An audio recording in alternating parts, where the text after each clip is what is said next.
Hi, this is Lainey Cameron. I am so excited to be here with, I've got to admit, I'm biased, one of my all-time favorite authors, Camille Pagan. Nice.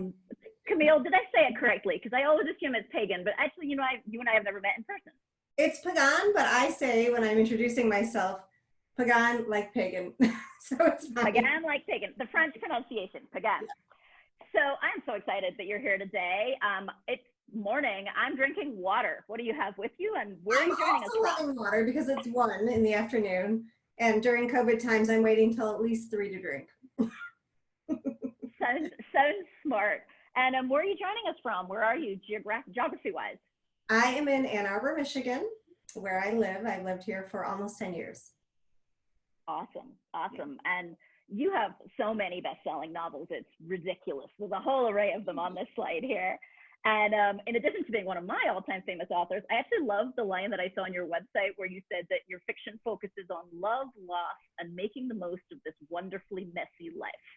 Yeah. And I can't think of anything that's more perfect for right now than dealing with wonderfully messy life. Thank you. Yeah, I feel like my fiction has prepared me for this current moment in time. And your most recent one is This Won't End Well, came out in February. And I loved this quote from Anne Garvin where she said it captures readers with warmth, honesty, and keen observations about keeping love simple in a complicated world. I thought that was wonderful. And Anne is another amazing writer of women's fiction. And I'll tell you that in my own review, because I got to read it too, I said that it is perfection for the kind of lighthearted read with serious themes that we all need right now in this crazy world. Oh, thank you, Lainey. You're my favorite. So let's get going. Let's ask you some questions. So tell us more. What inspires you, or what inspired this latest one, This Won't End Well? Yeah. So the latest one was inspired by a trip to Paris, and I'm very sad because most of my books come out of travel. They're inspired by my own travels, and we're not going to be doing a whole lot of that anytime soon. So I was in Paris for my 40th birthday almost 2 years ago, and I just had enough of my family, which is, again, something I think we can all relate to right now. Yep.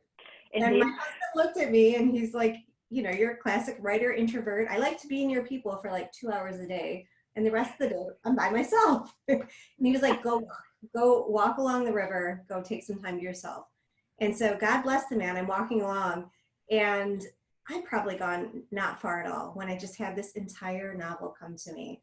Wow. And it was the first line, and they usually come to me almost fully formed. It's just like they pop up and then, you know, you flesh it out later. But I had this line in my head, which is, hello seems like such an innocuous word, but it's really a portal to loss. And that line kind of informed this character, Annie. She's the protagonist, and her journey. It really started from that little bit and went from there. Wow, that's amazing. I love the concept that your ideas come to you fully formed. I don't think mine do. I think I'm kind of more of a pantser that I have to kind of take each step along the way to work out what comes next. I've got so much to learn. Middles are hard. I mean, I usually know the beginning and the end and then kind of what happens, but there's never been a book where I have not needed to make major revisions. It just and people don't want to hear that. It's true. It's true. That's perfect. It leads into the next question on anything you had to cut from the book or change, or anything that readers might not know and the story behind this book.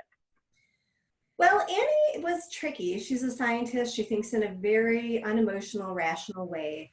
And I really worked hard with my editing team to give her heart too, to make sure she wasn't too clinical. But there were a couple things where my editing team suggested, like there's a report that the detective gives where he's talking about this scene. It's not an email. It's not a letter the way that the rest of the book is. It's not a text message. It's just kind of this document. And they said, do you really want to keep this? And I said, I do. And it was kind of a moment where I realized how far I'd come as a novelist, because with my first book, anything my editor said as a suggestion, I was like, yeah, I'm going to do that. And now it's evolved. I realized I love input. I'm never afraid of a criticism, which my current book that I'm working on is a tribute to that. I mean, I like feedback, and I think that the books are stronger for it. But you also have to go with your intuition. You know, this book, I'd never written an epistolary novel before, and it was kind of a leap of faith to decide to do it. but I knew that the story wouldn't work another way, and so I went with it.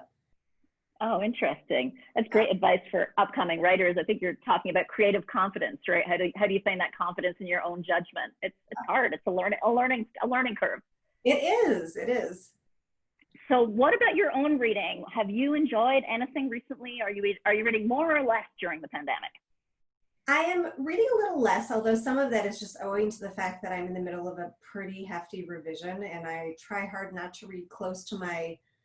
There's certain authors that are very similar to me in tone, and I can't read them while I'm revising because I feel like their voices get in my head. So I've been in a bit of a slump. I'm trying to think of what I've loved recently. I read Liz and Lisa's How to Save a Life, which was kind of different for them, and I loved it. And that was a couple months ago. And most recently, I read Jamie Beck's If You Must Know. It was a Kindle First Reads pick, and it was so good. It was just, I described it in an Instagram post as kind of comfort food, but I mean that in the best possible way. I just dropped into this world and felt like everything was going to be okay. And I read it in 2 days, and it got me over that hump of like, I can't read anything. So yeah, I highly recommend that one. Oh, I'm excited. I think I have it on my Kindle already, and it's coming soon, June 1st or 2nd, I'm pretty sure. So it's coming right up. Oh, awesome. I'll put that higher on my list. I'm waiting to read it. So what about writers like myself who are earlier on the path, or maybe just bringing out their first book, or they're writing on their first book and they're still learning to edit? Like any advice you would give to folks, like your past self, what would you tell us? Yeah.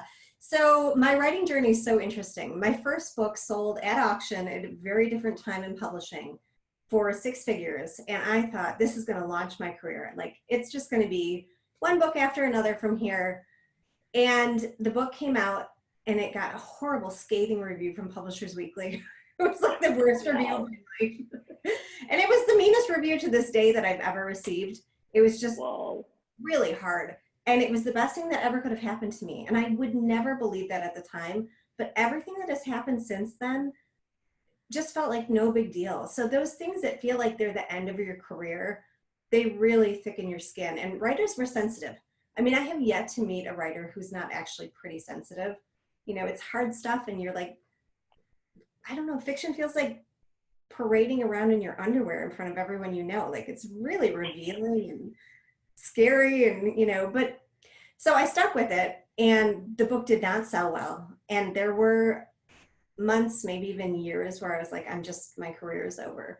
But I just kept going. I wrote one bad book and then I wrote another bad book. And then I wrote the book that turned out to be Life and Other Near-Death Experiences. And that was my end of the road. I'm going to write a book just for myself. I said, forget it. I don't care what my then editor thinks. I don't care what people think. I'm just going to write this book that delights me. And of course, it sold a ton of copies. And I sold it for like nothing to my publisher. That's the book I found you through. That's probably in my top 3 all-time books ever. Thank you. I love it too. It's still my favorite because it represents what it takes, I think, to have the career that is going to last, basically. You know, there are ups and downs. There are books that I like better than others. And there are some that have sold well that I don't understand, like how, that's not my favorite book. But Life is the book where I learned to really listen to my voice and my intuition instead of the external forces, because it's really easy to be swayed. That's amazing advice. It reminds me a little of Laura Drake, who writes romance and women's fiction. She did a webinar once where she said, "You are not your book." And I thought that was really interesting, right? It's very easy to get our whole sense of worth wrapped up in this product, which is a book, but we are not our books. Our book is a thing we created. You have and it's hard. Side of that, and you have to separate if you're going to sleep at night. Yeah. That's such great advice. Well, that's our 10-minute slot here.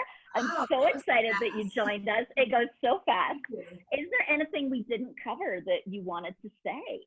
No, I guess the only thing is I love to connect with other writers and readers. So I'm pretty active on Instagram, Camille_Pagan at Instagram.